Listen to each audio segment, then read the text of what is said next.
Hey guys, welcome back to my channel, Hakuna La Planta. My name is Kevin and today I'm going to show you my top 5 plants for the month of May. So there are some good ones, including a plant that I've kept from you guys. And I wasn't planning to show it to you today, but I just need to show someone because like I only show my boyfriend and he's like, okay. So it's like the reveal of like this plant that like y'all don't know that I have. So yeah, I hope y'all are ready. Okay, so I'm just gonna open with that plant because I'm so excited.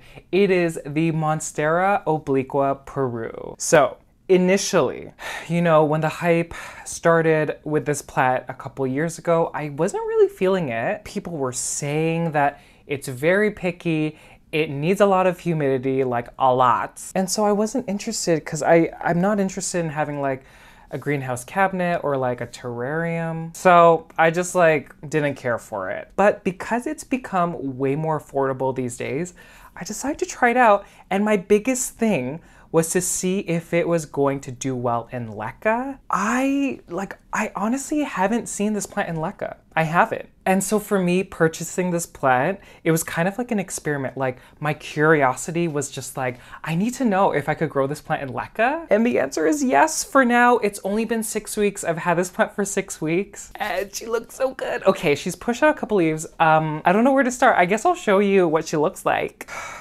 Okay guys, the Monstera Obliqua. Look at her. I cannot, this is the newest leaf. So, as you can see, she's in LECA.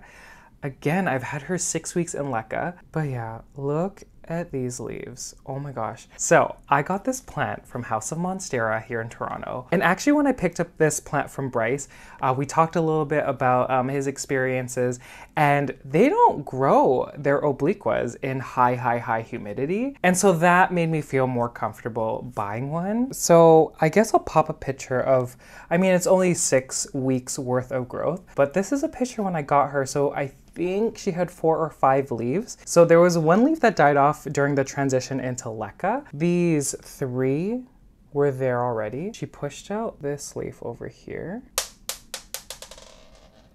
Then this one, oh my God, I was so excited when I saw this one. And then now this one, which is, I mean, compared to the last one, a lot bigger. And so I'm just gagged right now. Like this is crazy. Look at this leaf.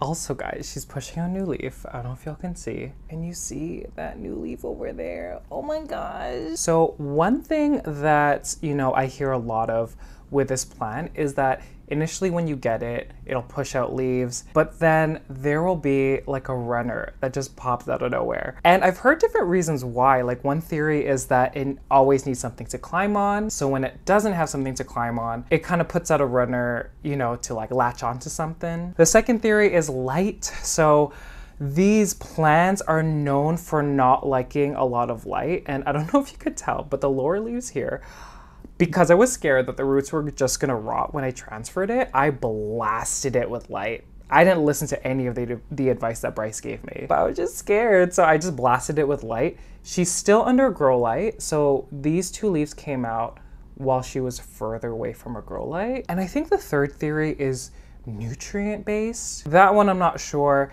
If y'all are wondering, I am growing this in my nutrient solution. Right now, currently, I've doubled the nutrient solution that I usually use. And I guess that means that's 10 mils per gallon for the FloraMicro, 10 mils for FloraGro, and 10 mils per gallon for FloraBloom. Sometimes I use less FloraBloom just because I'm obviously not getting this to bloom. And then I use the same amounts for the Diamond Nectar and the RapidStart. Oh yeah, and the CaliMagic is the same too. So I guess I'll put the amounts here if y'all are wondering. I do get a lot of questions about that.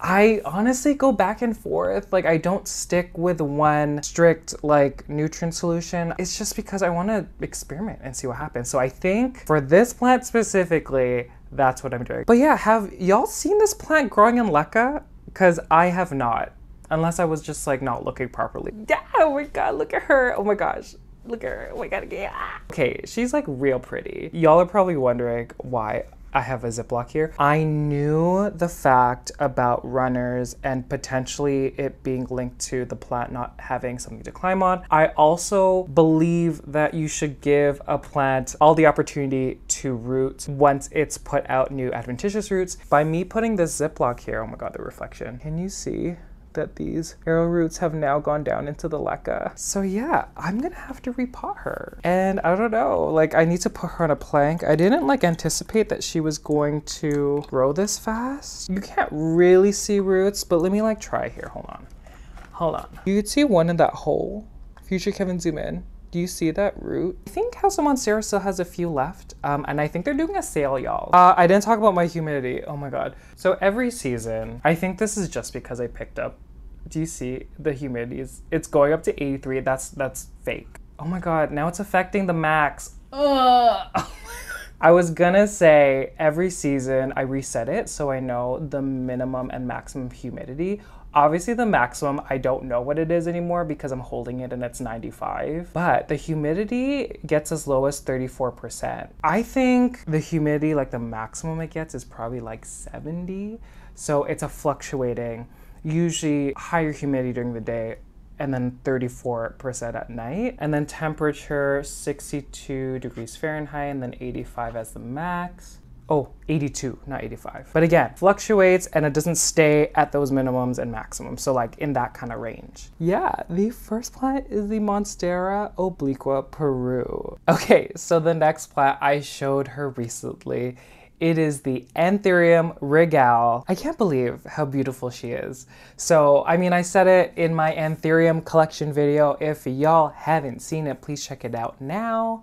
Okay, nothing has happened to it, thankfully. So she's still as gorgeous. I think I've only gotten like one other beautiful leaf from this plant because of either not having enough airflow, a lot of bacterial or fungal situations with the leaves. Oh, okay, let me show her again. Do y'all see me? Oh my god, I can't, and oh, I can't. I just want to hold her like a baby. Okay, let's show the bad leaf first. Oh, I don't even know what happened here, but it happened. But this one is the one, guys. She is. Oh. What? Are you kidding me? That is insane. Oh my god, look at this leaf. Whoop. Oh my god, the leaf. Oh, it's hitting everything. I mean. And guys, look at this petiole. Ooh, it's gonna fall.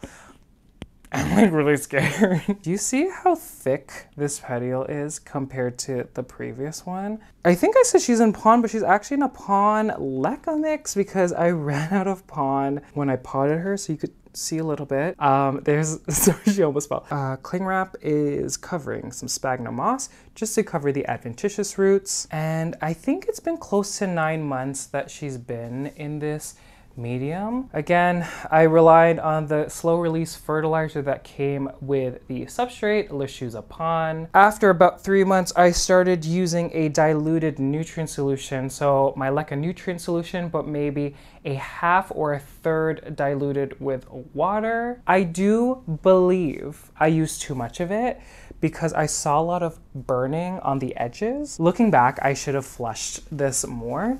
It is a closed system, but there is a red stopper. Future Kevin, zoom in. There is a red stopper that you could remove. You can flush it, but I've only done it like once, which is bad because like anthuriums are picky when it comes to water, and I just use tap water. Like this grew with just tap water. Wow, that veining, guys. I can't, it's too much. I'm not sure if I've mentioned this before, but everything changed when I moved this plant away from the grow light. She sits here right beside my south-facing window. My south-facing window. So she's right here, south-facing window right there. But yeah, the second plant is the Anthurium Regale. Okay, let's do a Hoya. I've wanted to show this Hoya for so long. Obviously, I've showed it recently because I did like a houseplant tour, but it's a Hoya that I never thought I'd become obsessed with. Wow, very striking. It's a variegated Hoya. It is the Hoya Bella, I almost forgot the name. Hoya Bella Lida Buis. Gonna be honest, not a fan of just the plain green version of this plant, so like the Hoya Bella. There's something about the variegated variety that I'm just so in love with her. I want to say 8 months ago, I got her, it was August or September. I got her and she looks like this. So I'm not gonna lie, guys. I was like, oh, she's like looking a bit bare. And I was like, do you know what? You're gonna be a stunner. Someday you're gonna be a stunner. And so, you know, I grew her initially in pon. She was initially shipped to me in sphagnum moss, and I popped her under a grow light. Like right under, I wanna say like, here's a plant, grow light over here. And this is more of a thirsty plant in my experience. I know a lot of people have said that as well. Let me grab her. I'm obsessed. She has growth points coming out of everywhere. Oh, something fell. This is chaos in a good way.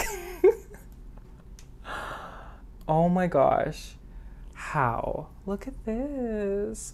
There are so many vines. Like, what had happened? What had happened? Oh my God, guys, again, do I look like a swamp witch? In Lechuza Pon, again, pon comes with a slow release fertilizer that usually lasts for 3 months, as they claim on the package. So after that, I just did a diluted nutrient solution, the same with the Anthurium Regale. So the leaves usually look like this. So this is the inner variegation, so the yellow or the variegations on the inside. And then you could see that there is a dark green border. When this plant gets sun stress, and I don't know if y'all could see, it gets kind of pink. Even though I'm not a fan of like the green version, you could see that there is a green vine over here. But I think because it's mixed in to the rest of the plant, it adds like dimension. And you know, there are ones that, look here, there's only like a little bit of yellow on like certain vines like this one. I don't know, I just like think it's so interesting. Like, I don't know, guys, look at her. I would say very easy Hoya,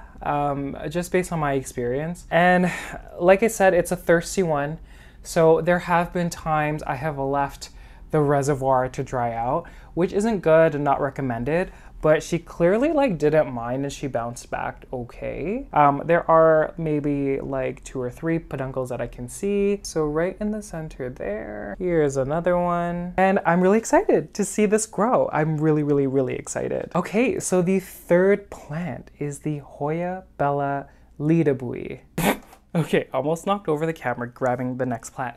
The next plant is a philodendron. It is the Philodendron Splendid. This one is so easy. It grows really fast, and I'm gonna have to chop her soon. I am so impressed with this specimen specifically. I feel like we're crooked here.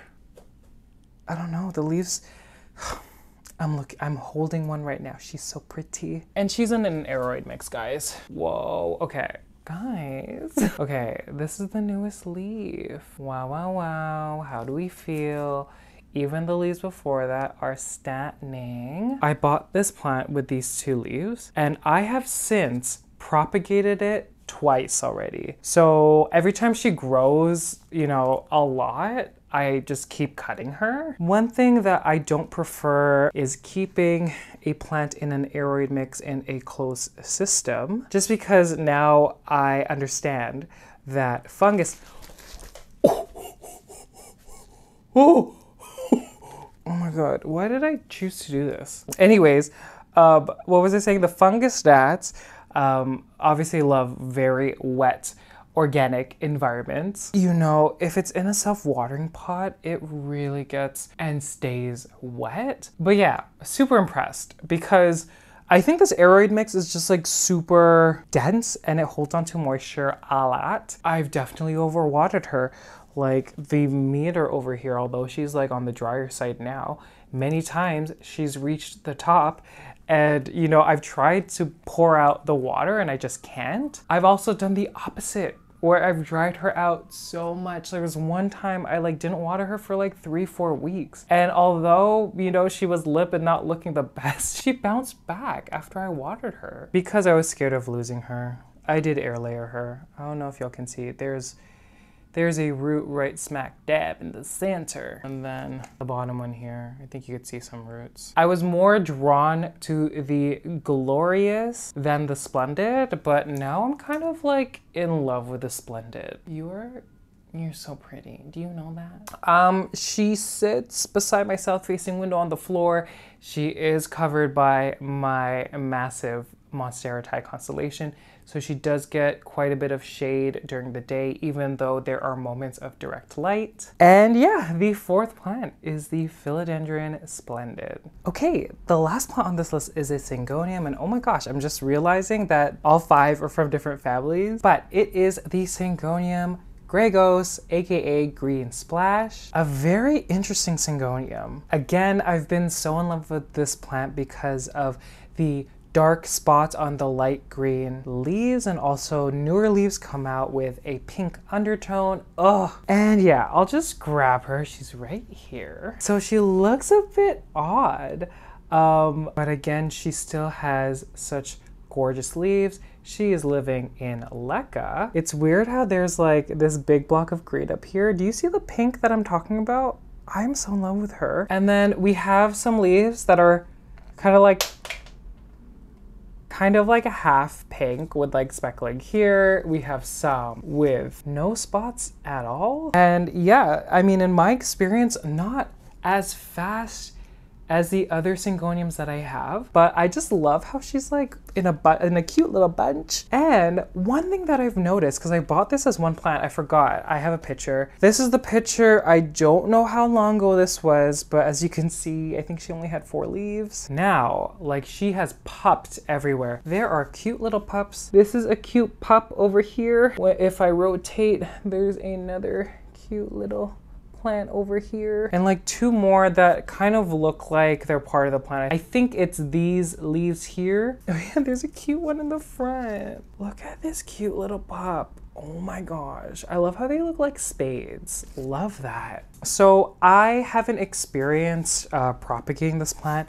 You could see that the nodes are very close together, but I'm sure, I mean, with my experience propagating Syngoniums, they would bounce back and push out roots and new growth. And there are a number of new leaves. Like, there's a new leaf there, there's a new leaf right over here, there's a new leaf over here, one up here, like new leaves everywhere. This Syngonium is no longer under grow light. She is up against my south-facing window on the floor, so she does get more of a direct view of the sun when she's up in the sky. I did originally have this plant under a grow light, and I found that she didn't really like it, which was kind of a shock to me because usually my Syngoniums love a lot of light. But because I knew that Syngoniums could tolerate like shorter hours of light, I did during the winter take her away from it and then put her up against the window. When it comes to roots growing out of the reservoir,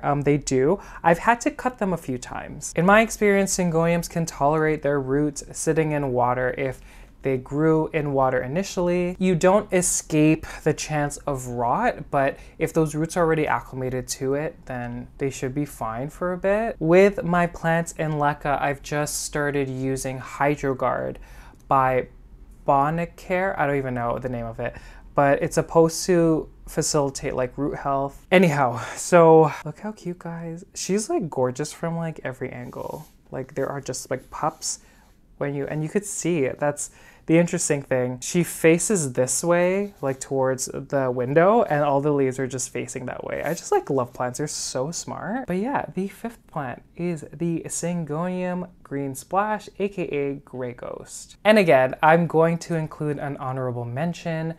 This Hoya has bloomed for me a few times, and I don't know, I just like really like the flowers. I think I like the color because they're a light orange, but it is the Hoya Ilagiorum. The reason why she's an honorable mention is because she just keeps blooming from the same peduncle, and I find, at least in my environment, the blooms don't last long.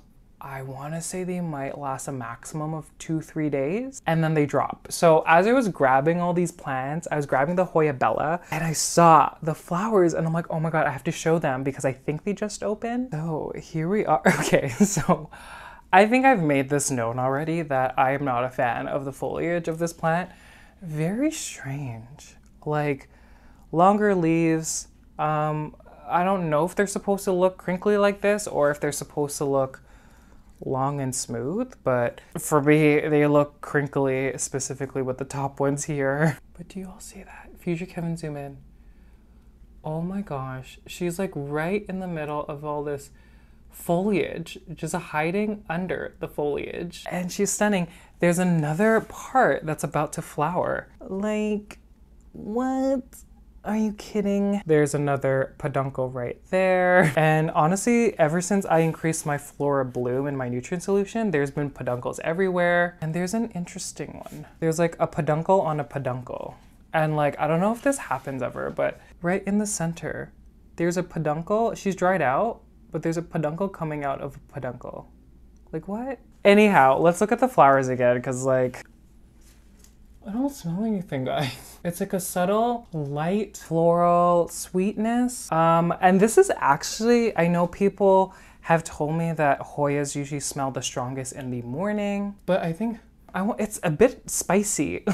Yeah, there's a bit of a spice. It's like floral with slight sweetness and spice. I don't know, guys. I'm really bad at this. I probably look so weird right now. Do y'all see me? So yeah, she sits under 2 grow lights. 1, 2, and that's why she's a little bleached at the top here. One of my main goals, one of my main goals with Hoyas is to get them to bloom. And yeah, I'm really excited. Maybe, I mean, if this doesn't die off, maybe I'll time it to wake up early and see if the smell is stronger. But yeah, honorable mention for May, it is the Hoya Ilagiorum. Okay guys, I guess that's it. Thank you guys so much for watching. I don't know if y'all have noticed, but I've like been on like work mode when it comes to this channel. For me, it's usually very, very difficult to post 2 videos a week.